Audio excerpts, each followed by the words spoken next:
मार्क्सवादी communist party जिला committee Narsinghpur की बैठक राज्य केंद्र से जिले के प्रभारी कामरेड बादल सरोज के मार्गदर्शन में कामरेड नरेंद्र वर्मा की अध्यक्षता में लाल साहब वर्मा के फार्म हाउस पर संपन्न हुई। बैठक में देश एवं प्रदेश की परिस्थितियों पर चर्चा हुई, जिसमें मोदी मोहन सरकार शुद्ध रूप से किसान मजदूर विरोधी नीतियां लागू कर रही है, जो केवल अदानी अंबानी की दलाली कर रही है। मोदी सरकार का वोट चोरी का मामला साफ नजर आ रहा है।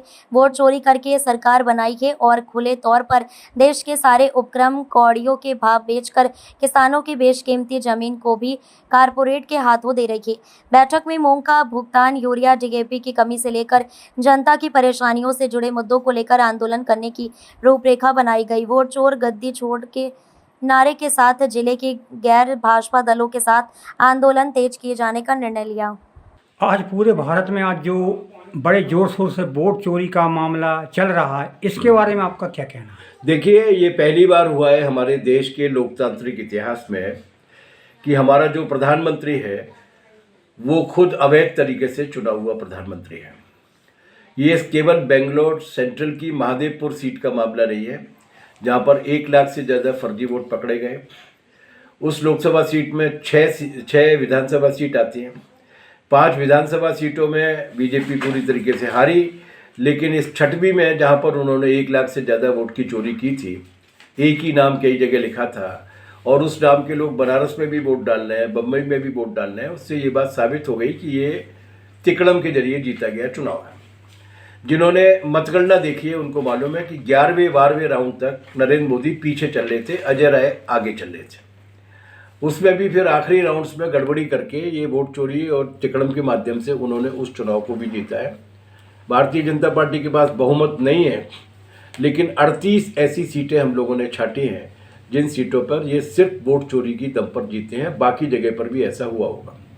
मध्य प्रदेश में भी नेता प्रतिपक्ष ने बाकायदा तथ्य और आंकड़े निकाल कर बताया है कि किस तरीके से यहाँ पर वोट चोरी की गई। इसका मतलब ये है कि देश की जनता का जनादेश नरेंद्र मोदी और बीजेपी के खिलाफ था और वो वोटों की चोरी करके जीते हैं। अगर हमने इस सवाल को आज नहीं समझा तो भारतीय जनता पार्टी जिस आरएसएस के नेतृत्व में चलती है उसमें लोकतंत्र का या वोट का कोई प्रावधान नहीं है। ऐसी वोट चोरी कर करके वो इस देश की जनता को जो एकमात्र हथियार बाबा साहब अम्बेडकर ने दिया था, संविधान सभा ने दिया था, उस सरकार चुनने के अधिकार को भी छीन लेना चाहते हैं।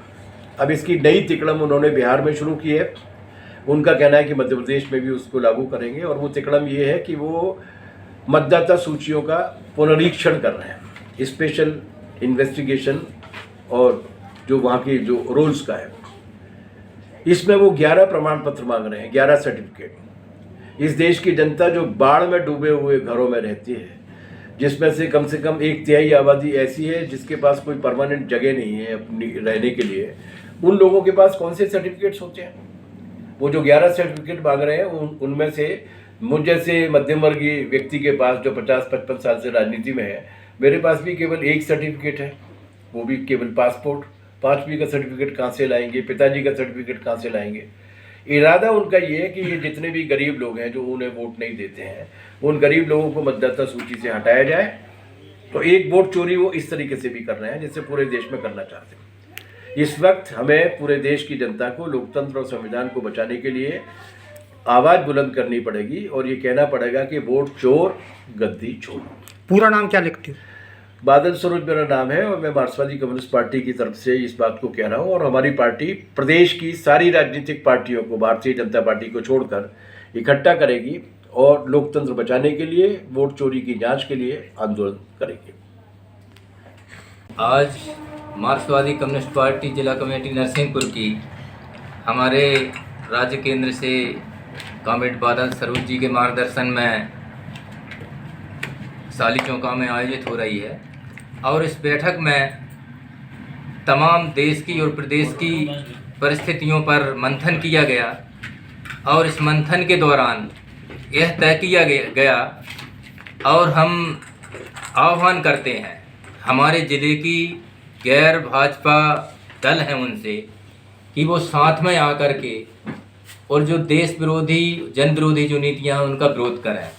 आज जैसे देखा जाए कि तमाम वेयर हाउसों के अंदर यूरिया की कमी हर साल, डीएपी की कमी हर साल, मूंग खरीदी का मामला हर साल, तमाम ये जो किसानों के ऊपर आज लठ बजाए जा रहे हैं, वेयर हाउसों के अंदर जहां खरीदी की जा रही है वहां पर सुविधाओं की बात आप करते हैं, लेकिन देखा जाए तो लोगों को खड़े होने के लिए टीन शेड नहीं है, पानी की व्यवस्था नहीं है, तमाम तरीके से लोगों को प्रताड़ित और परेशान किया जा रहा है।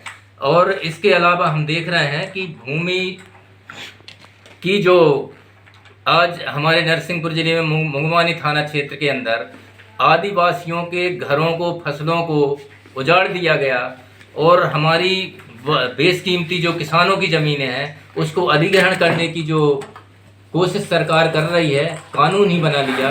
तो इन सब के लिए जो शोषण और दमन हो रहा है, इस सब के खिलाफ हमारी पार्टी ने आज बहुत ही गंभीरता से इन तमाम समस्याओं से लड़ने का एक फैसला किया है और आगामी दिनों में शीघ्र ही इन सब समस्याओं के खिलाफ मार्क्सवादी कम्युनिस्ट पार्टी पूरे ज़िले में आंदोलन करेगी।